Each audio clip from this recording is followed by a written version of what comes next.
नमस्कार जोहार। आप देख नज़र 24 लाइव।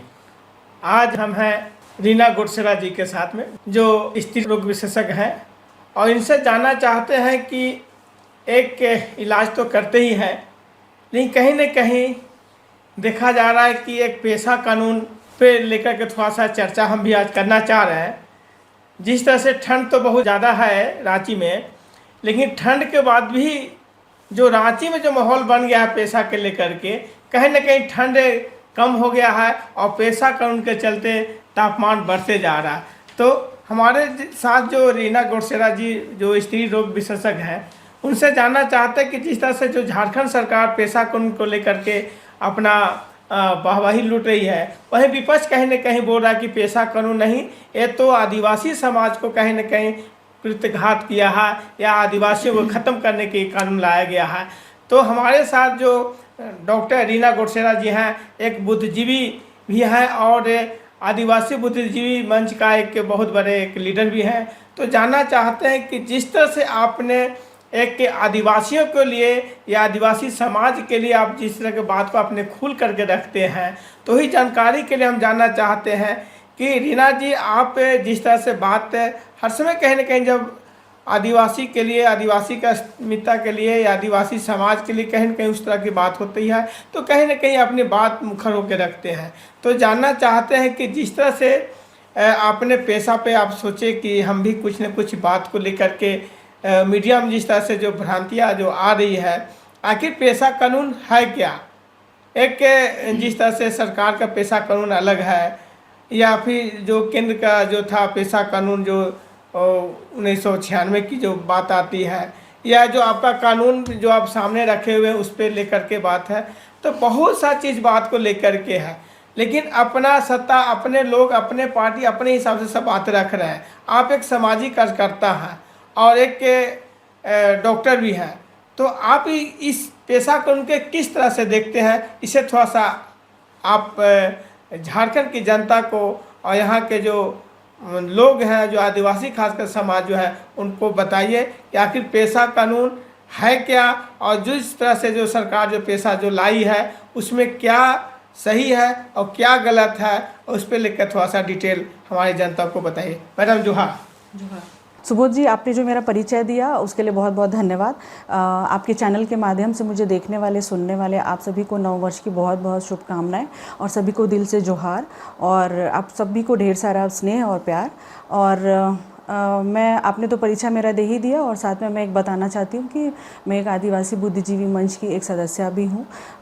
तो मैं चाहूँगी कि अपनी बातों को मैं तार्किक तरीके से थोड़ा रख पाऊँ, क्योंकि ये कानून है तो कोई ऐसा नहीं है, इसको बहुत समझना पड़ता है, इसकी बारीकियों को समझना पड़ता है। और मैं कोशिश करूँगी कि शायद मैं जो चीज़ें हैं वो उसको, जो आम एक इंसान है उसको समझ पाए, उसको मैं बताना चाहूँगी। तो मैंने ना यहाँ कुछ चीज़ों को रखा है, जैसे कि ये है भारत का संविधान, या 3 चीज़ों को मैं रखूँगी, और एक जो संसदीय कानून है, the provisions of panchayat extension to scheduled area act 1996, ठीक है, जिसे हम पी पेशा कहते हैं। और एक है आपका ये जो झारखंड सरकार की कैबिनेट द्वारा जो पारित जो नियमावली आई है, उसकी एक कॉपी है। तो मैं यहाँ ये बताना चाहती हूँ कि अभी जो पेशा नियमावली बन कर के आया है, माननीय झारखंड उच्च न्यायालय ने 29 जुलाई 2024 को जो झारखंड पंचायती राज अधिनियम है एक है, उसको मतलब असंगत करार देते हुए उन्होंने झारखंड सरकार को ये परम आदेश दिया था कि आपको जो है अनुसूचित क्षेत्रों के लिए द प्रोविजंस ऑफ पंचायत 1996 जो एक्ट है उसके तहत आपको जो है नियमावली बनानी है। तो सबसे पहले मैं ये बात कहना चाहूँगी आपको कि मैं इसको इस तरह से बताना चाहती हूँ जैसे कि आप एग्ज़ाम में बैठे हैं, ठीक है, एक आपको कोई एग्ज़ामिनर है और आप एक परीक्षार्थी हैं। तो एग्ज़ामिनर यहाँ हुआ, समझिए कि झारखंड का हाई कोर्ट, और एग्ज़ाम में बैठने वाला हुआ झारखंड सरकार की पंचायती राज विभाग। उन्होंने जो परम आदेश जारी किया, उनका ये सवाल था कि आपको जो अनुसूचित क्षेत्रों के लिए जो अनुरूप पी पेशा एक्ट है उसके तहत आपको नियमावली बनानी थी, और आपने जवाब में 2001 का जो पंचायती राज अधिनियम है उसको प्रेजेंट किया है। तो मैं यही कहना चाहती हूँ कि यदि आपको सवाल ये पूछा जाता है कि आपको अनुसूचित एरिया के लिए स्वशासन व्यवस्था पे आपको शॉर्ट नोट्स आता है और आप लिखते हैं कि जो जनरल क्षेत्र के पंचायती राज व्यवस्था जो पूरे भारत के हर एक जो गांव का इलाका है उसमें पार्ट 9 जो है संविधान का पार्ट 9 में पंचायत का डिस्क्रिप्शन है, उसके बारे में आप शॉर्ट नोट्स लिख रहे हो, तो ये अपने आप में ही ये पूरी तरह से पहली तो मैं इसको गलत ठहराना चाहूँगी कि आपको सवाल कुछ पूछा गया है तो आपने उसका जवाब कुछ गलत दिया। दूसरी बात है कि यदि हम पी पेसा एक्ट के बारे में हम देखें तो सबसे पहले मैं इसका एक फुल फॉर्म बताना चाहूँगी। इसमें लिखा हुआ है the provisions of panchayat extension to scheduled areas act 1996। जब हम इसकी व्याख्या में जाते हैं तो इसमें ये साफ लिखा हुआ है कि ये जो एक्ट है दैट प्रोवाइड्स वो जो है प्रोविजंस का विस्तार है। यहाँ पे मैं बताना चाहूँगी ये जो संविधान की किताब है इसमें जो पार्ट 9 है जो भाग 9 है इसमें पंचायतों का उल्लेख है। तो ये जो पंचायतों का उल्लेख है ऐसा तो नहीं है कि हमारे झारखंड में सारे ट्राइबल्स हैं, कुछ जो नॉन ट्राइबल लोग हैं वहाँ के लिए इसमें जो ये कानून जो ये जो है पार्ट 9 में है ये पूरे भारत के हर एक जगह के जहाँ भी गाँव है वहाँ पे पंचायत की व्यवस्था इससे चलेगी। बट हम सभी जानते हैं कि हम आदिवासी जो शेड्यूल ट्राइब हैं उसकी एक विशिष्ट भाषा है, संस्कृति है, पहचान है, उसकी एक अपनी परंपरा है, तो हमें उसको प्रिजर्व करते हुए सेंट्रल गवर्नमेंट ने मतलब जो संसद जो है उन्होंने ये पी पेसा एक्ट बनाने के लिए उन्होंने ये बनाया। इसमें क्या है ये जो भाग 9 का जो पंचायत का जो इसमें दिया हुआ है भाग 9 में इसी के प्रोविज़न्स के हिसाब से आपको जो अनुसूचित क्षेत्र के जो गांव होंगे, जो सामान्य क्षेत्र के गांव हैं जो पंचायती राज से चलते हैं वो अनुसूचित क्षेत्र के गांव नहीं चलेंगे। इसीलिए ये पी पेसा एक्ट बनाया गया है, इसमें खास करके ध्यान दिया गया है। इसीलिए इसमें लिखा हुआ है कि ये जो है जो 9 भाग में जो पंचायत का विस्तार है उसी को लेते हुए पेशा जो कानून लागू हुआ उसमें पी पेशा का कोई जिक्र हुआ है क्या? पी पेसा एक्चुअली इसमें प्रोविजंस जो है ना इसी का विस्तार है। यहाँ पे प्रोविजंस आप यदि छुपा देते हैं आप बोलने के लिए ये लोग बोल देते हैं कि पेसा एक्ट, बट आप देखेंगे पंचायत का एक्सटेंशन हो रहा है। तो यदि हम पंचायत को देखेंगे तो फिर वही पंचायती राज अधिनियम 2001 को मैंने पहले भी कहा है कि जैसे पंचायत में लोग समझते हैं कि मुखिया है उसी का अमला जोड़ा उसको पहना दिया जाएगा एक पारंपरिक ग्राम सभा को। इसीलिए मैं कह रही हूँ इसमें खास बात यह है कि इसमें जो प्रोविजंस है इसमें एक्सेप्शंस एंड मॉडिफिकेशन है। जो सामान्य क्षेत्रों की जो जनरल एरिया के जो पंचायत गांव में जो पंचायत व्यवस्था चलेगी उसकी परंपरा अलग है और हमारी परंपरा अलग है आदिवासी क्षेत्रों के अनुसूचित क्षेत्रों के लिए। इसीलिए इसमें एक्सेप्शंस एंड मॉडिफिकेशंस ये जो जब यदि आप इसको नहीं जोड़ते हैं तो ये अधिनियम जो पेशा नियमावली जो पास हुआ है ये बिल्कुल असंगत होगा। हाँ, तो जैसा मैंने यहाँ बताया कि आप पी पेशा में यदि आप ये जो झारखंड सरकार द्वारा पारित जो नियमावली है इसमें एक्सेप्शंस एंड मॉडिफिकेशंस जो हैं इसको एक्सक्लूड कर दिया गया। एक्सेप्शंस एंड मॉडिफिकेशन क्योंकि जो सामान्य क्षेत्र के लोगों का रीति रिवाज परंपरा होता है वही तो अपवाद है हमारे लिए। तो आपका जो कानून है वो हमारे तरफ नहीं लगेगा और मॉडिफिकेशंस जो है वो अपवाद उपांतरण जो हो गया वो आपके सारे पद हो गए, जैसे मानकी मुंडा, पढ़ा व्यवस्था और माझी परगनैत। एक बात मैं बताना चाहूँगी कि अभी जैसे इसमें 5 धाराएं हैं, पी पेशा में 5 धाराएं हैं, उसमें 4 जो धारा है उसमें एक बहुत इंपॉर्टेंट बात लिखा हुआ है कि not with standing anything contained under part 9 of the constitution. Part 9 जो संविधान में पार्ट 9 है, स्टेट लेजिस्लेचर को वो कोई भी है ना इसके अंदर कोई भी लॉ अंडर दैट पार्ट वो बना नहीं सकती हैं।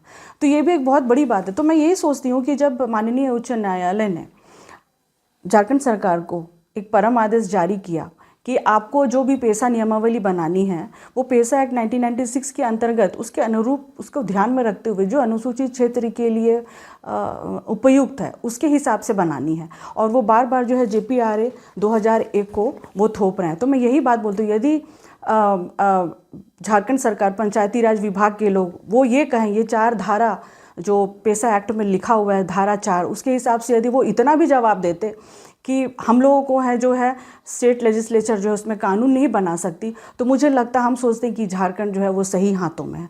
और ये बार बार जो है उनको पी पेशा के अकॉर्डिंगली नियम बनाने को कहा जा रहा है और ये बार बार ये 2001 को प्रेजेंट कर रहे हैं। तो आप इसमें जैसे अभी जो आया इसमें मैं पहले ही लाइन में फर्स्ट पेज में ही यदि आप देखते हैं तो इसमें ग्राम सभा के बारे में एक दिया हुआ है।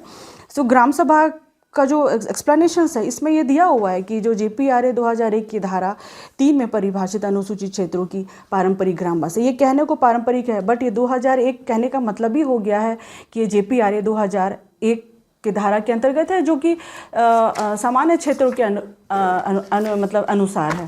तो मैं एक बात बताना चाहती हूँ, ये 2 केसेस हैं, एक अर्का वसंत राव और जो गवर्नमेंट ऑफ आंध्र प्रदेश का है, इसमें 23 मार्च 1995 में ये आदेश आया था कि Andhra Pradesh Panchayati Raj act 1994 is not applicable to schedule area in the state of Andhra Pradesh as declared by the President of India under the 5th schedule of Constitution of India, and a consequential direction restraining the state of Andhra Pradesh and state election commissioner from holding elections to मंडल, वहाँ पे मंडल परिषद होता है, मंडल प्रजा territorial, ये सब चीज़ होता है। मतलब इस घटना को देखते हुए मतलब उन्होंने कोर्ट ने एक आदेश जारी किया कि आप जो है ये सब जो भी उन्होंने अपने पेपर्स प्रोड्यूस करते, इसके परिणाम स्वरूप जो है आपको झारखंड मतलब जो पंचायती राज इलेक्शंस यहाँ पे नहीं हुए। सेम मैनर में जब एकीकृत बिहार हुआ करता था तो वासुदेव बेसरा जी थे और साथ में 3 अदर ट्राइबल थे, उन्होंने उनके and versus union of India के अगेंस्ट में किया था। तो वहाँ पे भी सेम जो है ये एक ऑर्डर जारी हुआ था 22 दिसंबर 1995 में। इन्होंने केस भी जीता था और जितना मैंने सुना है कि शायद 23 वर्षों तक झारखंड, जब बिहार एकीकृत बिहार हुआ करता था तो उसमें रांची एक जिला हुआ करता था, रांची, सिंहभूम डिस्ट्रिक्ट, लातेहार का sub division and Bhandaria block, Garwa का और दुमका, पाकू, राजमहल, जामतारा, ऐसे जगहों पे जो था पंचायत के इलेक्शंस नहीं हो सकते थे। तो जब ये ऑलरेडी इतनी चीज़ें हो चुकी हैं तो ऐसा तो नहीं है कि जो झारखंड का उच्च न्यायालय है इनको ये बातें नहीं पता है, इसीलिए मेरे हिसाब से उन्होंने पेसा एक्ट 1996 के अनुरूप बनाने को कहा गया। तो ये बार बार इस चीज़ पे ये क्यों कर रहे हैं, यही बात मैं कहना चाहती हूँ। आपने बिहार का संदर्भ में और वहाँ दूसरे स्टेट के संदर्भ में आपने जिस तरह से जिक्र किया मैडम, तो क्या लग रहा है जिस तरह से पेशा जो कानून जो लागू हुआ है, क्या उसका मतलब क्या सही रूपांतर देखा जाए कि है या नहीं है?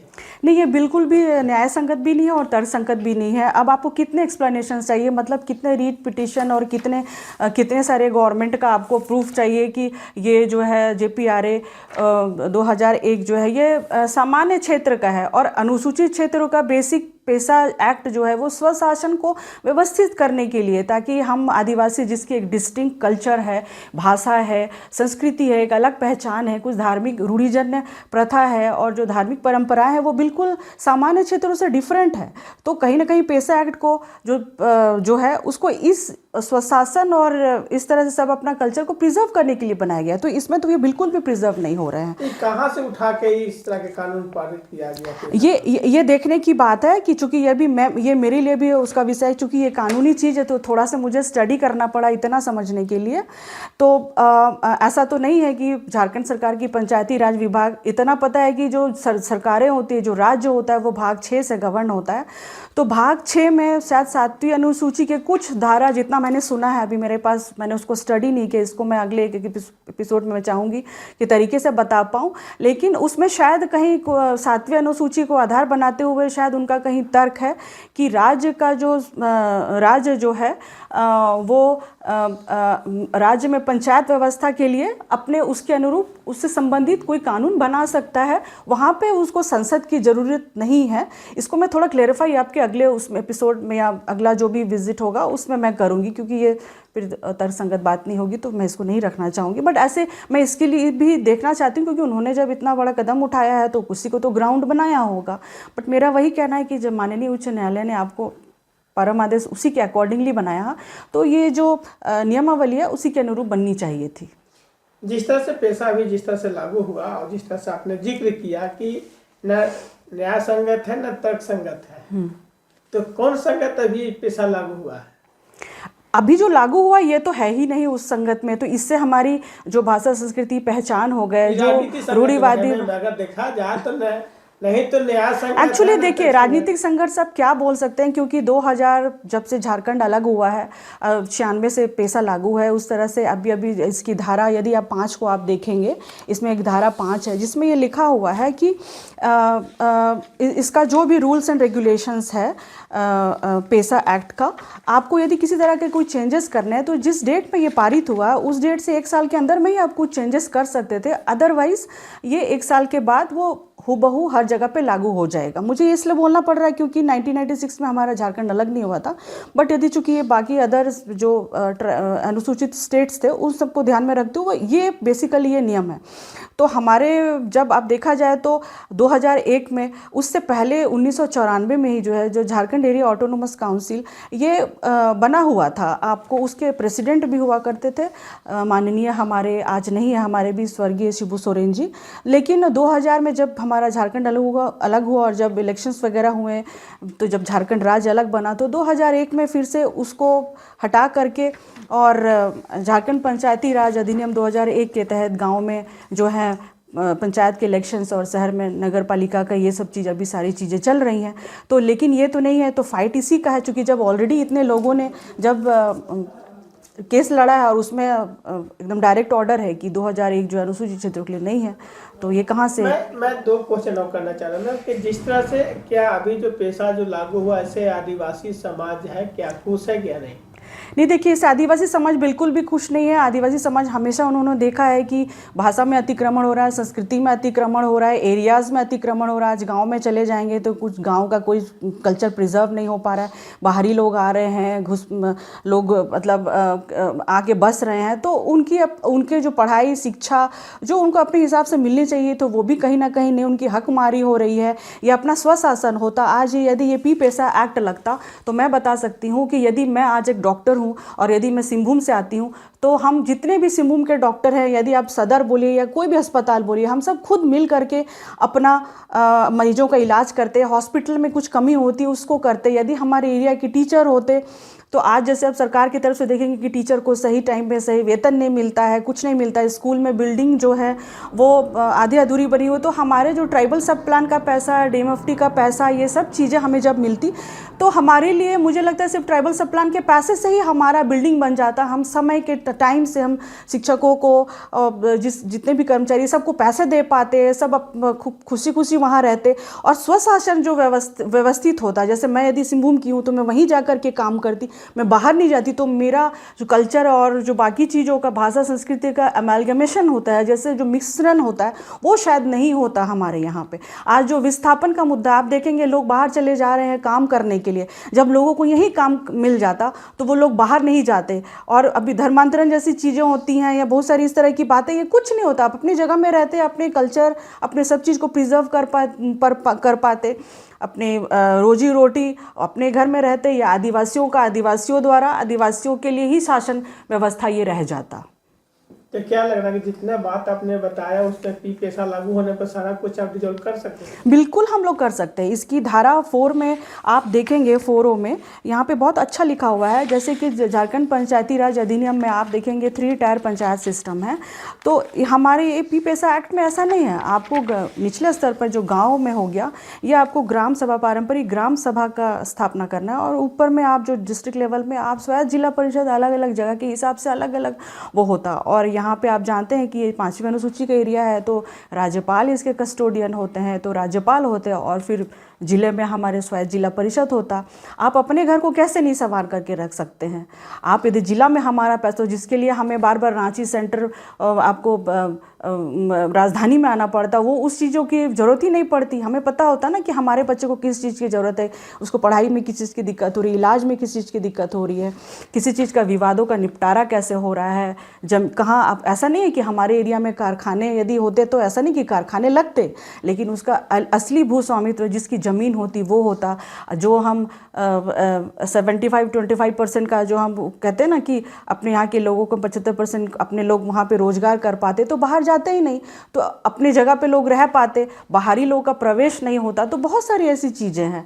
और ये मैं सच बताऊं तो ये जो पहले हमारे लोग गांव में बैठ करके जिस तरह से एक पंचायती चलाते थे, वो सारी व्यवस्था, सारी परंपराएं कहीं ना कहीं हर चीज़ों में हमारा अतिक्रमण हो रहा है। तो ये बिल्कुल ही बसता है, इसमें कोई डाउट तो नहीं पैसा लाया गया मैम ना, जिस तरह से जो बात आपने रखा उसी को लेकर तो पैसा कानून लाया गया कि झारखंड सरकार बोला कि जो पैसा जो है आदिवासियों की अस्मिता के लिए, आदिवासियों के लिए लाया गया। जी, तो देखिए, हाँ, सबको ये पता है आम भाषा में कि हाँ एक ग्राम सभा होगी। तो मैं बताना चाहती हूँ कि ग्राम सभा 3 तरह की होती है। इसमें जो ग्राम सभा लिखा हुआ है, आप ये जनरल क्षेत्र का ग्राम सभा है, जो कि आपको ये कॉन्स्टिट्यूशन में लिखा हुआ 243 इसके तहत में है। तो इसमें कुछ नहीं है, ये आपको इलेक्टोरल रूल्स के हिसाब से जो आदमी 18 साल से ऊपर है, जो गांव का उस पंचायत में रहने वाला निवासी है, वो हो सकता है। बट आप यदि पे पैसा एक्ट के आप इसमें आप चले जाएंगे, मैं थोड़ा देख करके बताना चाहूँगी कि इसमें जो ग्राम सभा है, इसमें लिखा हुआ है कि जो पी पैसा, इसमें धारा 4D में ये बहुत अच्छे से लिखा हुआ है कि every gram sabha shall be competent to safeguard and preserve the traditions and customs of the people. मतलब ये जो है, ये पारंपरिक, एक्चुअली में ये पारंपरिक ग्राम सभा है जो अपनी भाषा, संस्कृति, ट्रेडिशन, कल्चर, पहचान, हर चीज़ को प्रिजर्व कर सकता है।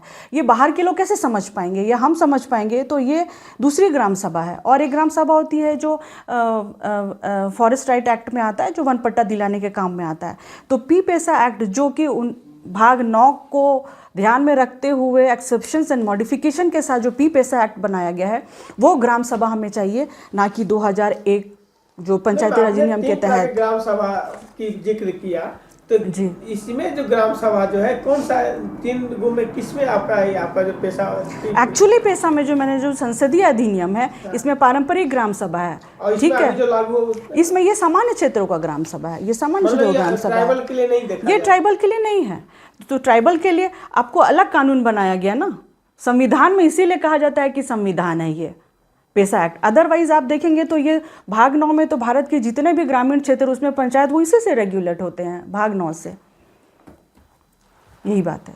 तो अभी जिस तरह से मैम देखा जाए कि नगर निगम का भी चुनाव होने जा रहा है, फिर 2027 में पंचायत का चुनाव होगा। हाँ। तो क्या लगा, इस पैसा कानून लागू होने से क्या चुनाव होंगे कि बाधित होंगे? देखिए, मैंने आपको बताया कि ये जो एक मेन मूल संविधान है हमारा, ठीक है, इसमें भाग 9 में पंचायत का जिक्र है, कैसे आपको पंचायतों को चलाना है भारत के, उसमें पूरे देश में।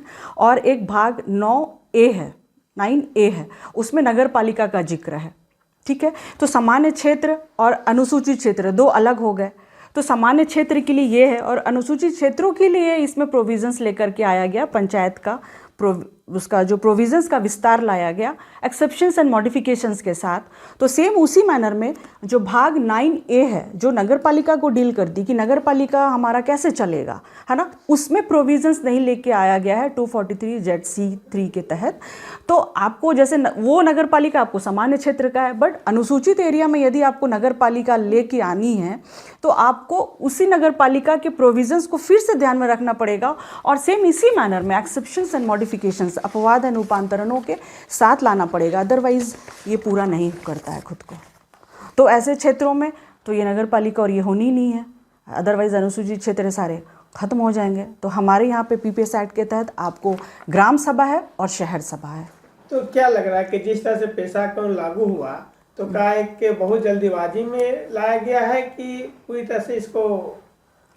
देखिए, जल्दबाजी की तो बात है, जितना है कि ये 3rd टाइम शायद लाया गया है, और ये बार बार वही 2001 को ही लाया गया है, JPRA 2001 को लाया गया है। अब हो सकता है माननीय उच्च न्यायालय की फटकार, हमेशा हम न्यूज़पेपर सबके माध्यम से देखते थे, ये हमेशा ये केसेस चल ही रहे हैं, तो उसके हो सकता है कि अंडर प्रेशर उन्होंने लाया है या कैसे नहीं लाया है, ये मेरे लिए भी मैं भी इसको समझना चाहती है। और यदि झारखंड सरकार ने इसको बनाया होगा तो उनका भी तो कुछ बेस रहा होगा, वो मैं आपको कभी मैं चाहती हूँ उसको भी थोड़ा स्टडी करके कभी उसके बारे में थोड़ा डिस्कशन करूँ। लेकिन जो एक्चुअली में पैसा है, आदिवासी आज इसलिए आक्रोशित हैं क्योंकि ये एक्चुअली पैसा हमारा 1996 वाला है, जो संसदीय अधिनियम है और जो राष्ट्रपति की जिसमें मुहर लगी है। तो हमें यही चाहिए और हम इसी की डिमांड करते हैं, यही इसी से हमारी स्वायत्ता बचेगी, स्वशासन बचेगा, अदरवाइज हम आदिवासी खत्म हो जाएंगे। क्या लग रहा है कि इस पैसा कानून से आदिवासी पूरी जो समाज जो है, क्या पूरी नाराज बैठी हुई है? जी, आप इसका डेफिनेशन ही देखेंगे ना, आप शुरू में ही देख लीजिए ग्राम सभा का डेफिनेशन। आज के दौर पे, आज सोशल मीडिया का दौर है और आज हर लोग थोड़ा पढ़ते, सब पढ़ लिख रहे हैं, तो इसको समझ रहे हैं ना, इनकी चीज़ों को। बहुत बार होती है कि संवैधानिक भाषा हम नहीं समझ पाते, तो अब सबको स्टडी करना पड़ रहा है, क्योंकि आदिवासी अस्तित्व की बात है, उसका अस्तित्व खत्म हो तो सबको पढ़ना ही पड़ेगा, समझना ही पड़ेगा। दूसरी बात है कि आप देखेंगे यहाँ अध्याय 2 में जो झारखंड सरकार द्वारा पारित है, यहाँ पे देखिए इसमें बहुत अच्छे से लिखा हुआ है कि पारंपरिक ग्राम सभा, उनकी सीमाओं की जो भी मान्यता है और किसी भी प्रकाशन की जिम्मेदारी उपायुक्त की होगी। तो अब देखिए ये एक लाइन यहीं देख लेने के बाद ना आगे पढ़ने का मन नहीं करता है, क्योंकि आप हम सब भी जानते हैं कि ये 5th शेड्यूल एरिया है और हमारे कस्टोडियन राज्यपाल होते हैं, और अब जब हर चीज़ की जिम्मेदारी डीसी को ही दे रहे हैं, मतलब अब अपने पावर को सेंट्रलाइज ही कर रहे हैं। बल्कि पी पेसा एक्ट 1996 का जो उद्देश्य था, वो आदिवासियों की जो शक्तियाँ थी, चाहे वो ग्राम सभा हो चाहे शहर सभा हो, उसको डिसेंट्रलाइज करना था, ताकि हम उसको स्वशासन ही नहीं, इसलिए मैं कहती हूँ कि ये सुशासन है, लेकिन बहुत अच्छे से इसको हम चला सकते थे आदिवासियों द्वारा आदिवासियों के लिए। जिस तरह से आपने नाराजगी एक तरह से व्यक्त किया कि ईपी पेशा कानून जो जिस तरह से है वो आदिवासियों के हित के लिए नहीं है जी, लेकिन क्या अगला जो बुद्धिजीवी समाज जो है आदिवासी समाज के लिए, क्या वो अगला कदम क्या उठाएंगे इसके लिए? देखिए मैं आपको एक बात और भी बताना चाहती हूँ। आदिवासी बुद्धिजीवी मंच की मैं एक सदस्य हूँ, और आदिवासी बुद्धिजीवी मंच बिल्कुल ही सामाजिक संगठन है, किसी पार्टी से इसका कोई रिश्ता नहीं है। तो ये अपनी बातों को आज 27 साल से इसको हमारे जो नेशनल कन्वेनर है विक्टर माल्टो जी, वो हमेशा से रखते आए हैं, और आगे भी इसकी लड़ाई जारी रहेगी। और रही बात सरकारों की, तो हम यदि देखें, चाहे जेएमएम हो, कांग्रेस हो, बीजेपी हो, जब से झारखंड बना है तब से कोई ना कोई सरकार में वो रहा है, तो बट पावर को वो सेंट्रलाइज करके अपने भीतर रखना चाहते हैं, और इसका उद्देश्य बिल्कुल डिफरेंट है। तो आदिवासी बुद्धिजीवी मंच हमेशा इसके लिए आवाज़ उठाता रहेगा। जिस चीज़ के लिए बना है, हम उसके हक अधिकार को जरूर लेना चाहेंगे।